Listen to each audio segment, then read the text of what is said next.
Okay. Happy Wednesday. Happy Wednesday to another review of how heavy are the dumbbells you lift. Okay. I get it.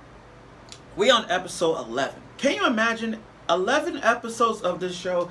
And next week is going to be the last episode. And I grew fond of this show.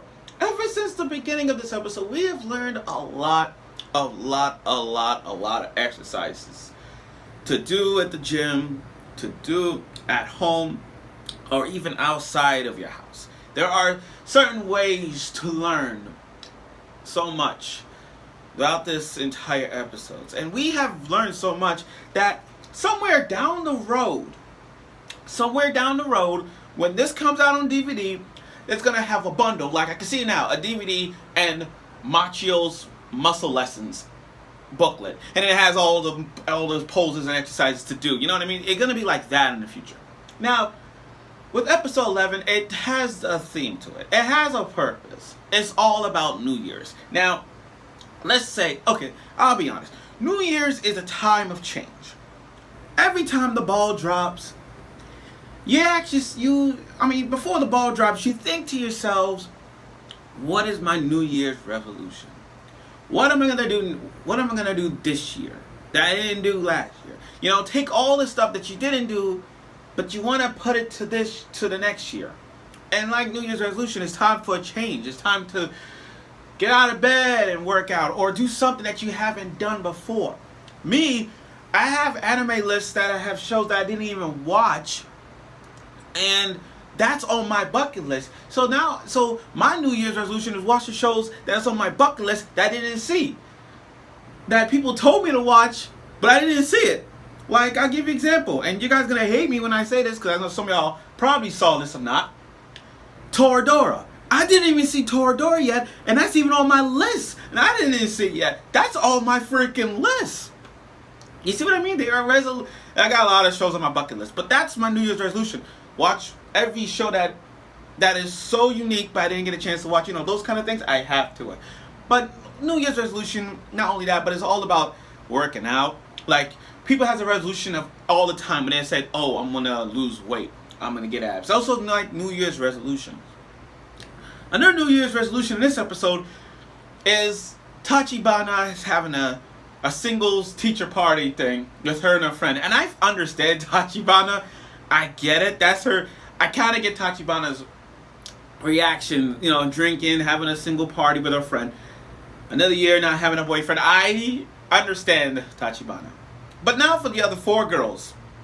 Gina, Sakura, Ayaka, Akame.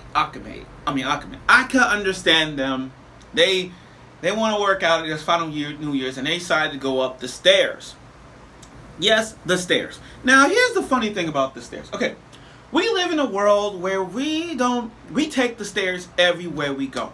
When we're going up and down this, and when we go to the train station and go up and down the stairs. When we go to the mall, we go up and down the stairs.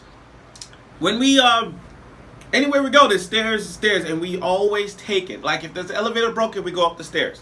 And I get it. It's tiring your legs out. Like, and you take the elevator and you take the escalators going up, and then that's a good thing. That's a good thing, because you want to get there on time.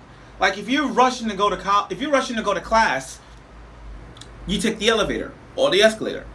But if you're there, let's say your class starts at 1, and you got there like 12 o'clock, and at 12:30 you're like, okay, I'm about 12:30 or 12:40 you can get to your class.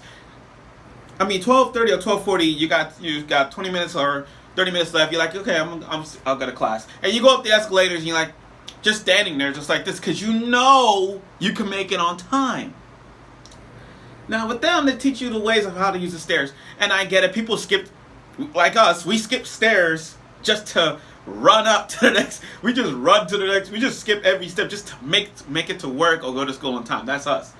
But it teaches you, like, each step, you lose calories. If you skip steps, you lose less calories. And I like how Tachibana was doing this with her fan service, sweating like this, because she did most of the work. So I like Ayaka's explanation. But the way how they come up the stairs, Ayaka, I get it, she's a boxer and all, But the fact that she was like going each step, because she's a boxer, she does this all the time. So I'm not even surprised.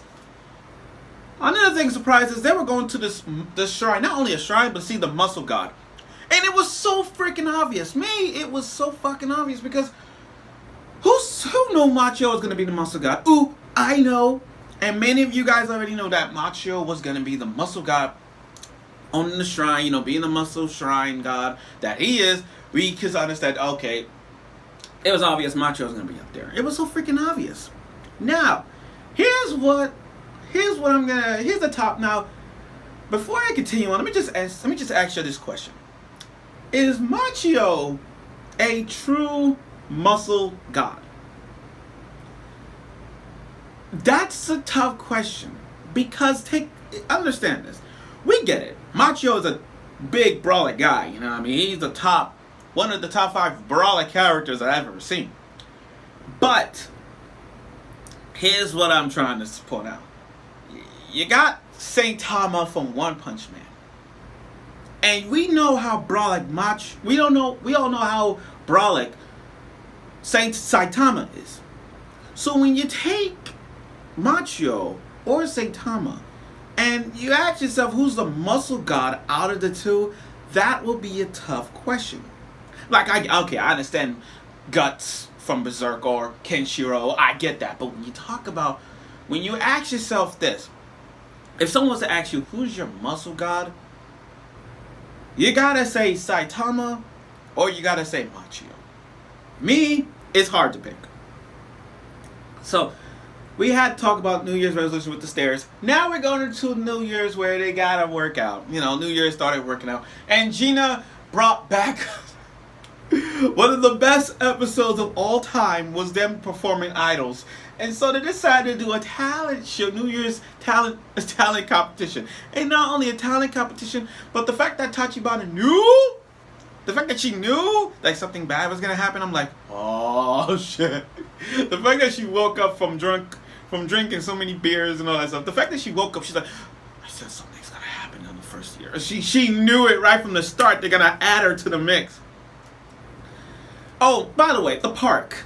I get it. We go to the park a lot. When you pass by the park, like you see guys just playing basketball out using those bars that they do just to work out, in the park. Those things like the handlebars they just use to pull ups. I get that. That happens a lot. But Gina, I feel bad for her because when they got to the park, they only got one bar. Because they don't have a lot of parks. And then Akame got this book about how to work without equipment. But then I'm asking myself, okay, how did she get that book? Where was she keeping this? Like, it's not like she hid it between... Oh, she did. That makes a lot of sense. That makes a lot of sense. But again, the open belt, teach how to work out, like doing the arms things or anything, like hold this for 10 seconds for your muscle strength, up the shoulder blades and all that stuff. I get that. But when they open the book and see the guy, Ozu, facing off against this female, who's this character in the back of the Black Shadow cover, I'm like, who is he facing? And then I got analogies. I got analysis here. I'm not good at this, but I think that's Madoka from Madoka Box. You guys know Madoka Box, right? One of the greatest ones shonen ever. But I think that's Madoka from Madoka Box. I got this feeling that's her. So, again, okay, let's go back to the idol thing. I like the talent competition. They were trying to do what they did in the previous episodes where they did the idol thing. And I'm like, oh my god. And I kind of laughed. Because not only that, but their entry number was 69. Get it? 69 if you know what I mean. But still, the fact that the entry was 69 was hilarious because everybody know what that 69 really meant. Okay. Okay, I'm sorry. Too much. And I like how everybody come out in their school uniform and Tachibana's hiding her mask. She's wearing a mask. Covered her freaking face because she didn't want to get embarrassed like before. Like, when she got busted wearing a school uniform in that Disney World type thing. But it was funny. It was funny to see how that really paid off. And there was one pose that was really... Really surprised me. Tachibana doing the bridge pose like this and just bend back and you get your neck up like this. I'm like, damn, but she is good. I didn't know Tachibana had it in her. I'm dead serious. I never would have thought Tachibana was gonna do that bridge pose and have Ayaka sit on her. That takes a lot of muscles to do that. I mean, literally, I know the neck is really sensitive. Like one crack and you're dead. But the way how Tachibana positioned it is so unique. And the fact that to producer that we know from that other previous episode, he was in this. But I'm like, okay, if you want ratings to go up, why not add Machio to the mix? I mean, think about it. If you bring Machio into this audition with these 5, and do one pose like this while they doing the bridge pose, you could have the ratings would have been number 1 automatically. Just again, Machio comes to the play, pose, and just shines everything, bursts out of thing like some Shugeki no Soma thing. Like some Shogeki no muscles, and he just do that one pose and just like, psh, that's that. And the ratings went up, second highest, but still, it was really great. Those 5 could get you ratings, and I can see them as idols still to this day. And then you get to the last episode when this Jason Strom person told the producer that if you want ratings, get the 5. Is a tour. It's a tour they're going 3 days and 2 nights to this tour. And I like how at the end it says, stay tuned. What is this tour really about? Stay tuned next week for the last episode. It's sad to see this show go next week. It's really sad. I mean, literally, we learned so much over the course of this episode that the fact that next week is going to be the last episode. The last. I do not want this to end, but like I said, fall, we're getting a lot of returning shows in the fall, like Food Wars, My Hero Academia. Food Wars, My Hero Academia, 7 Deadly Sins. Like those shows. We get the returning shows, but for a show like this, and you learn so much, it's hard to let it go. It's hard to let it go. Unless you want to rewatch it over and over just to learn it all. Just to learn every foreign body part of your muscle just to work out. But yeah, I get that. So this episode was really delightful. I mean, what a way to kick off before the end of this, before next week's with a dose of leg muscles, working on the stairs, working without equipment, and doing how to do the neck bridge, the wrestling bridge pose. It was really something. So I really appreciate that. So I look forward for next week's episode of the last episode of How Heavy the Dumbbells You Lift, and I hope you guys will be able to see it.